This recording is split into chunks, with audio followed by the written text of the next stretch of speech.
with my beautiful wife. Wait a second. There we Why go. My why beautiful did you wife, do that? Amanda Robbins. Today, we're talking about reason number 4. So this week, we've been focused on our top 5 reasons. Oh, There we go. I clicked go live. Now we're live on Instagram too. Hey, Instagram. I did it too. There we go. Okay. So that we've been focused on our top 5 reasons why, our favorite reasons why to get certified as a performance coach. Reason number 1 was the ability to work from anywhere. We talked about working from Costa Rica in the jungle. My wife is working at the treehouse up in the jungle here in Puerto Rico. We've worked on cruise ships. When I remember doing a coaching call from the balcony off the coast of Monaco, it's wildly flexible of where you could work. Number 2, making impactful change. Making change and helping people make changes in their life where really, really matters and makes a valuable, lasting difference. Number 3 was career flexibility. So the ability to focus on your passions. And today, number 4, drum roll, give it some fireworks. Hey, I got a thumbs up. Where's my fireworks? Oh, there's the fireworks. I'm kind Drum of roll glad. today is continuous learning, staying at the forefront of coaching methodologies and personal development to ensure both you and your clients grow. So, quick question, my love. Wait, hold on. What was it? Continuous learning. Oh, yes.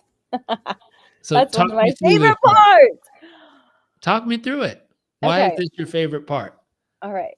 I love the continuous learning component of becoming a performance coach because when I think back to what I knew starting out my career and even my first leadership role, Hmm? I was just scratching the surface. And as we continue to learn and learning, I think sometimes we think it comes from just life experience. And there's a lot of great insight that can come from life experience. If you're taking note, some people don't take note, but if you're choosing to learn from life experiences, not only yours, but others, there's a lot to learn. However, when you invest in yourself to learn a new skill set, Yep. it elevates your identity in such a way. You have this new identity, right? Like if you um, take yoga teacher training, you're now a yoga teacher, or you could be, right? If you take a performance coach training, you're now a coach and you actually understand how to unlock performance and potential in someone. And up until taking a training, you only have probably what's been mentored or taught to you from work experience or your life experience, or maybe you've read a book here or there, an article, or watched a video.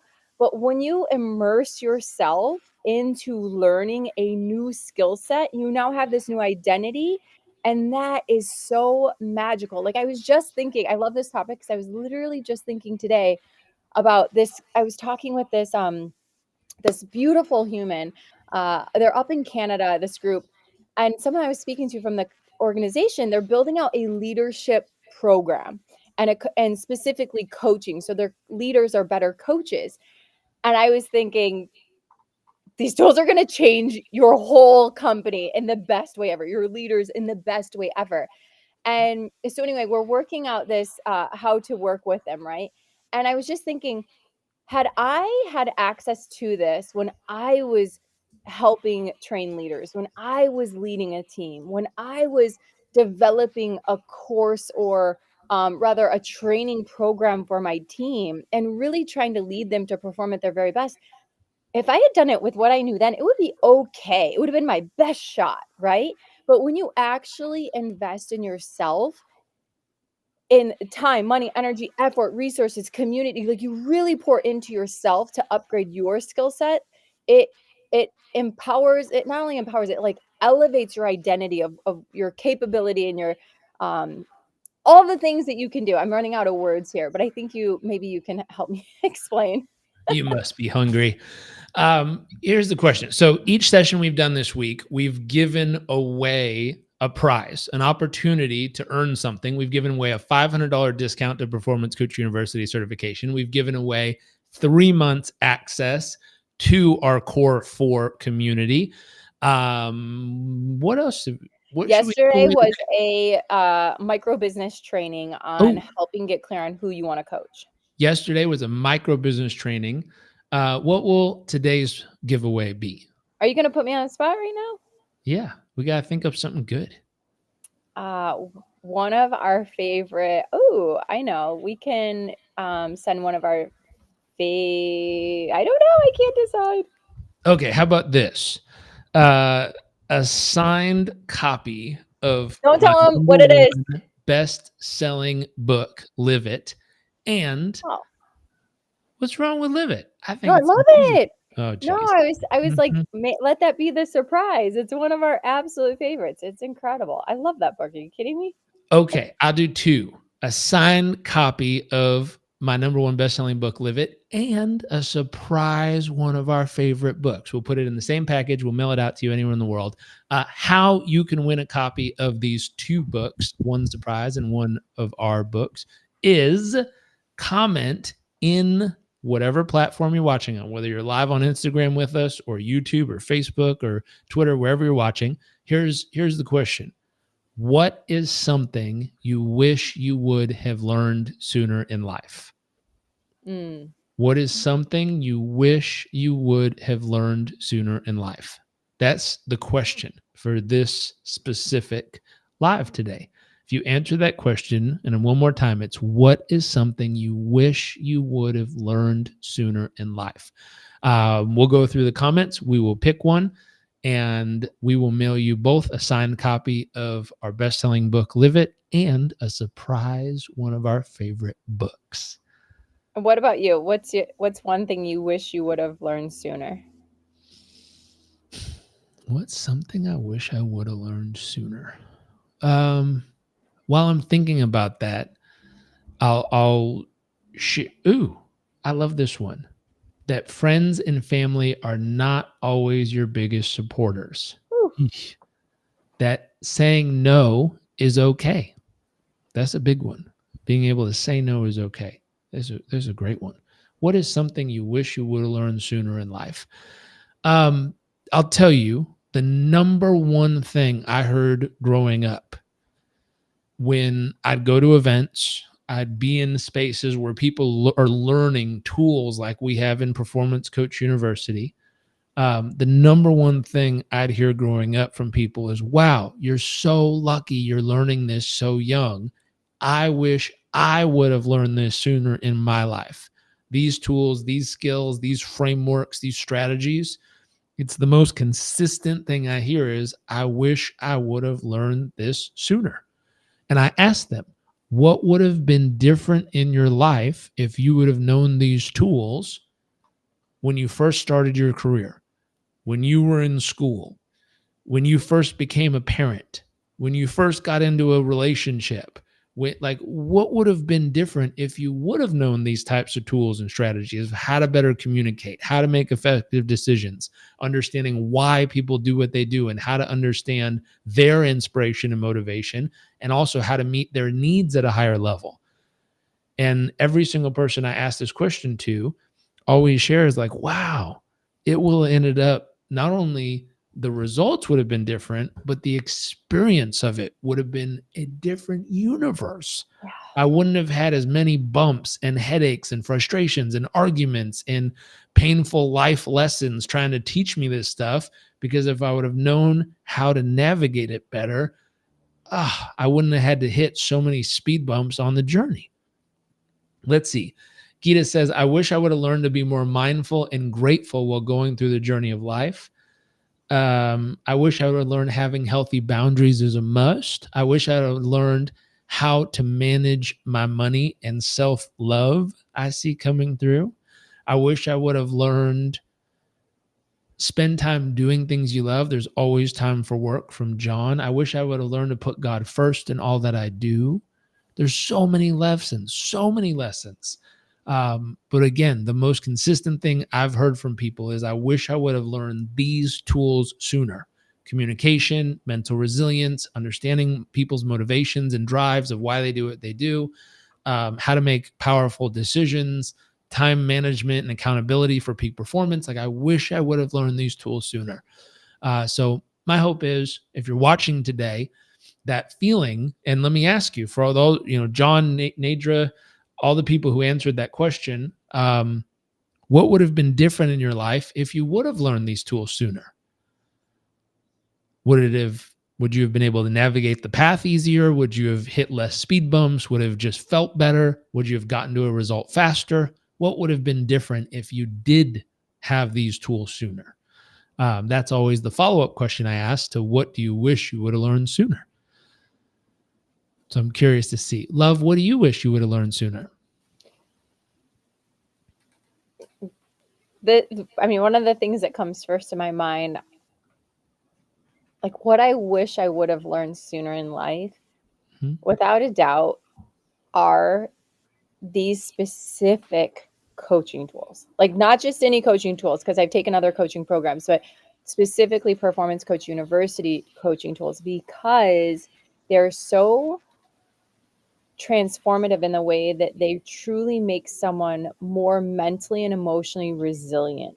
So life can throw anything their way, and they're able to handle it with such grace and fortitude and resilience to get through it and to come out better the other side with incredible, with such strength, right? And what that would have done for me, I think of when I was leading a team in my 20s, like early in my career. And I remember, like, I was a really great kind of like pep talker, and really great like at changing someone's kind of mindset. But again, I was only scratching the surface. And I remember kind of overhearing, I'm going to brag about you for a minute. I remember overhearing bits and pieces of either coaching conversation or we were talking about it. And one thing that really stuck out to me was when we talked a little bit about that conversation together, I had said, well, what about this? And what about that? And that was the moment when I realized, like, I was only serving at a surface level, because the way you were able to explain to me something from a psychological perspective, from a true human performance perspective, from the way our brains are wired and the why we do the things that we do, that I was only scratching the surface. And I could see, like, the coaching skill set that you had. You were able to go so much deeper into their conscious or subconscious mind to truly help them unravel whatever it was they were working through, or to actually tap into the highest potential of themselves. And I remember thinking, like, I thought I was really helping people. And I was helping people, but I wasn't helping people in a way that created lasting transformation and change. Like, I have no doubt that people were like, Amanda was great to work with. She was a great leader. Love working with her. She was the best to be around. Like, we'd love to work together again. And I know that I could have had an even greater impact, whether it was in the work that I was doing, or the teams that I was leading, or it was in the organizations I was volunteering with, like Make-A-Wish and so forth, because there's a lot of struggle that they go through. And even more so, it's important to remember that the people around us, like, not everyone communicates when they're going through a hard time. And I think of the people that I know that have, like, whether it's people from high school or even in like new people I've met, and you hear about people, whether it's like the real hardships that they're going through and the vices they're turning to help cope with them, but they're not actually sharing what's going on in the world. You can just tell. And sometimes you can't. But what's beautiful is that when you apply these skills and these frameworks and tools to your own life, you elevate, you amplify this force for good in the world that permeates into all those around you in such a way where they start to see the light again. They start to remember why they're here and their reason for being. They remember what they're capable of. You are able to remind them of that with these coaching tools. And whether it's because you're directly coaching them, or it's because you've applied them to your life and you are amplifying that out into the world, that undoubtedly is the thing I wish I would have learned earlier. It just would have allowed me to have an even bigger impact in people's lives and their well-being, their performance, their potential. Yeah. I think there's something important about what you were just sharing. I have a friend who we hang out. He's hired me to work with him. He's hired me to work with his companies. Incredible human over the years, probably 13 years now. And he always used to say the same thing every time we'd hang out. He said, I'm a better person when you're around. In my perception of self, I think I'm fun and goofy and smart and hardworking and all these things. And the thing that you're describing is when a person is taking these tools and applying them to their own life, they're constantly learning. They're seeking ways to be better. They have a feedback loop set up, meaning after every attempt at something, they ask, what worked? What did I learn? What could be better? And then they come up with a plan of how to implement what they've identified. Bless you. Thanks. What happens is what you described in that feedback loop, that becomes contagious. Yeah. Because when you're standing next to someone and you're like, oh, yeah, we did great. And they said, yeah, we did do great. What really worked? And you're like, well, this worked and that worked. Yeah. Where do you think we could have been better? Well, I don't know. It was great. I know. But if there was something we could have done better, what could we have done better? Well, it might be this or this or this. Okay, great. Let's do it again and let's try those things. The nature of knowing that feedback loop structure that's very natural in conversation, all of a sudden takes someone that would have just been happy with how it went, and it provides a space where they actually just did another round and got better the second or third or fourth round. And that becomes a natural part of the conversation. The other piece, I noticed someone said, I would have enjoyed the process a lot more. The other piece is just like having that feedback loop of what worked, where could we improve, how could we, and what's our plan to do it? We might throw in something fun like, in our plan to improve it, how could we enjoy it 5% more? How could we do 10% better and enjoy it 10% more? Like by adding in those little adjustments, you can actually increase both the performance and the fulfillment or the joy of the process of doing it. And it's literally just foundational coaching tools that allow people to stay a continuous learner. I have a process I built. Your mic is going out a little bit, I think. I just moved away from it. But I have a process I built that talks about how to really optimize your performance. Let me bring it on the screen real quick. And I just spent time building this out. And I thought about like with all the clients I've worked with, whether they're special operators or NFL athletes or Olympians or all the people I've worked with, like what are the things that they do? If they really want to achieve peak performance, what have they done? And what I found is number one, whatever they're focused on, they have a North Star vision. They have something that they are committed to working towards, let's say 10 years out in the future. Matthew McConaughey in his famous speech says, my hero is me 10 years from now. Someone came back 10 years and said, are you your hero? And he goes, oh God, no. My hero's always 10 years out in front of me, showing me what I can aspire to be. So that concept that they have a North Star vision, something they aspire to go to. Number two, they have goals. They have a yellow brick road that gets them to that vision, that keeps them on the road to Oz. Number three, they have habits, daily rhythms they use every single day to stay at their best and keep maintaining progress. Number four, they've made it easy to activate, easy, fun, and accessible. They can quickly get into motion and do it. Number five, they have a big burning purpose and desire why that's bigger than just themselves. Number six, they have rocket fuel, which is they've been able to mentally create pain if I don't, pleasure if I do, pain if I don't, pleasure if I do, to drive themselves to action on the days and in the times when they don't even feel like doing it. They still show up and do it. People call that discipline. I call that the ability to use your own mind to drive yourself to action when needed. Number seven, they measure. They know the trend. They know how they're trending this week, this day, this year, exactly what their trend is and how they can adjust their approach to make it improve. Next up, they've set up their environment to win.